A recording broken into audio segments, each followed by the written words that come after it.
बड़ी खबर है, अयोग्य पार्षद व प्रमुखों की कभी भी छुट्टी। राजस्थान नगर पालिका संशोधन बिल 2023 पारित। निकाय पार्षद प्रमुख को अयोग्य होने पर कार्रवाई होगी। अब सरकार जांच के बाद कभी भी हटा सकेगी। अब तक चुनाव याचिका दायर करके ही हटाने का प्रावधान था। याचिका भी पार्षद के चुनाव के 1 महीने के भीतर दायर करनी होती थी।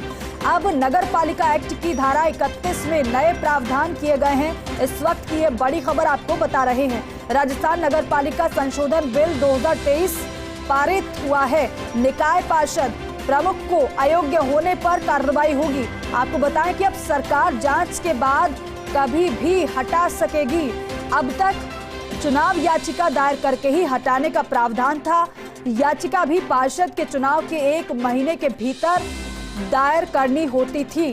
अब नगर पालिका एक्ट की धारा 31 में नए प्रावधान किए गए हैं। नरेश शर्मा इस पर ज्यादा जानकारी देंगे, मेरे सहयोगी।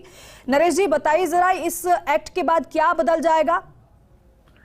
देखिए, आज जो विधानसभा में नगर पालिका संशोधन विधेयक पारित हुआ तो उसमें एक नई धारा जोड़ी गई है, क्योंकि अब तक ये था कि जो भी निकायों में पार्षद या प्रमुख चुने जाते हैं और उनके चुनाव को अगर चुनौती देनी है तो 1 महीने के भीतर याचिका देनी होती है, और उस 1 महीने में अगर याचिका नहीं दी जाती है तो फिर उनको हटाना मुश्किल होता है।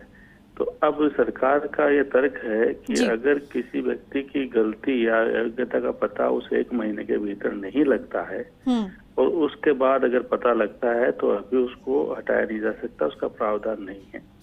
ऐसे में सरकार ने बात संशोधन किया है, और जिस संशोधन के तहत 1 महीने के बाद भी अगर पता लगता है कि कोई व्यक्ति अयोग्य है, उसके बावजूद वह पार्षद बन गया या प्रमुख बन गया, तो सरकार उस पूरे मामले की जांच कर उसको अयोग्यता के आधार पर हटा सकती है।